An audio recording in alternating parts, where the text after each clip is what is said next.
Yeah, that's perfect. So, have you noticed like any new kinds of scams with like all the COVID-19 stuff? Yes, there are a lot of different kinds of scams out there, and they fall in basically into three categories. I think most predominant are the phony treatments, various kinds of cures Yeah. and preventative things, and fake test kits, any Yeah. aspect of the medical side of things. They include herbal medicines, minerals like silver and copper are touted as having curative properties, dietary supplements, even intravenous injections of vitamin C and D have already been prosecuted by authorities.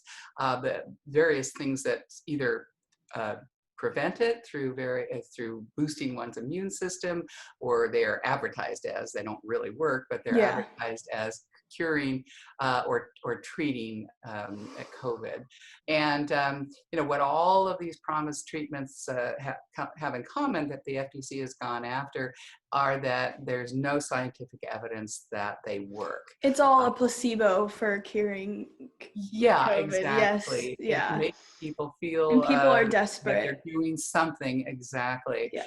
Yeah. And then, in addition to all the phony medical related scams, there's also some that are directed to Medicare. They are looking for people, mostly seniors, who carry Yeah. the Medicare insurance, and they're promising that Medicare will cover the cost of at-home test kits, even masks and sanitizers. And then finally, we're seeing a lot of financial scams that are related to the whole economic um, downturn that has been caused Yeah, by such as the like people pandemic. losing their jobs and stuff. Right, Yeah. and of course, it mainly related to the news that came out in the spring about Congress's efforts to ameliorate some of these effects by passing the stimulus bill. And so people Oh, yeah. vaguely knew that they were supposed to be getting these stimulus checks in the mail or coming into their bank account.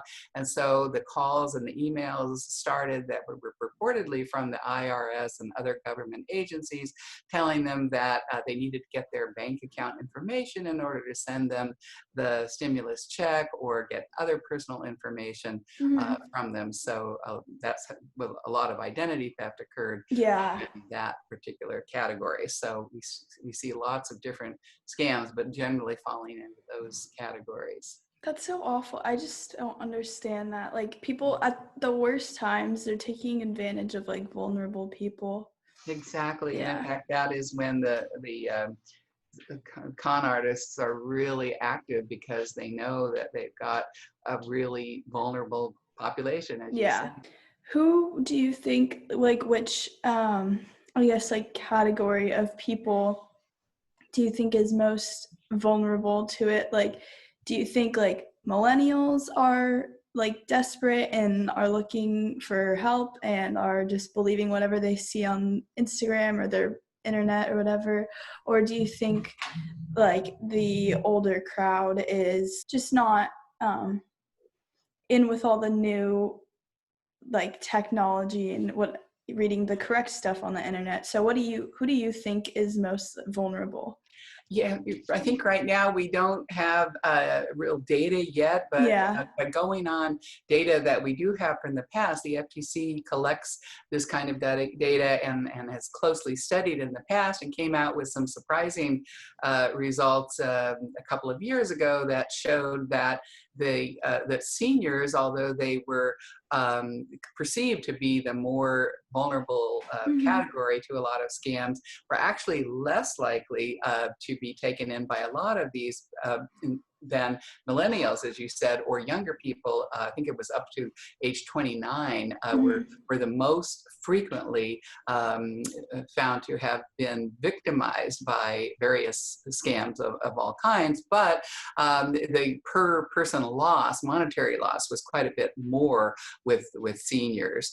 And it's worrisome with this particular kind of scams that we're talking about, that so many of them are going to target seniors, because it's clear now, the evidence, the science is clear that this particular COVID virus is much more impactful medically for people, over the Yeah. age of 60 or so. So it stands to reason that they would be targeted, and that they would be likely to be more worried than young people about Yeah. medical consequences. Now, the stimulus scams and the unemployment, those related, I think that the millennials Yes. and younger populations are likely to be targeted and to be vulnerable to those kinds of scams.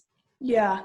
Um, what what do you think from your history is the most effective way that someone can easily inform others in their community about these kinds of scams?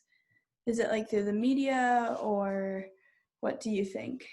I think, yeah, the media, as you mentioned, younger people, really all age groups, but especially younger people, Yeah. communicate and get their news, in fact, almost exclusively now, many do, from social media. So you have to kind of use the media that the particular category of Yeah, the target audience of audience is people, using, yes. and try to counteract all of there's on Facebook and Twitter and all different social media, Instagram. There are lots of this misinformation out there, of course, and so counter it through those same channels can be very effective.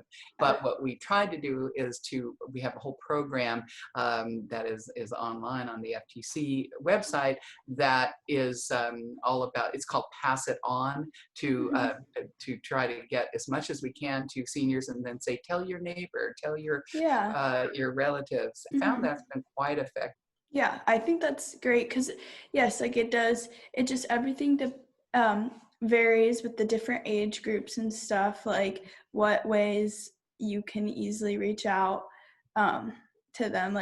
I think that's awesome. Libraries, book clubs. I mean, it might be a little hard now just because of all social distancing and stuff, but there's still other ways for seniors or people who don't really look at social media to figure it out. And I mean, there's always the news, but yeah, sometimes it really just takes peer education. I think, yeah, that's what you said, peer-to-peer education. You just have to tell your neighbor, tell your friend, tell them to tell this person, and I think it'll definitely get the message across. That's right. Yeah, so I hope that I am reaching the intended audience.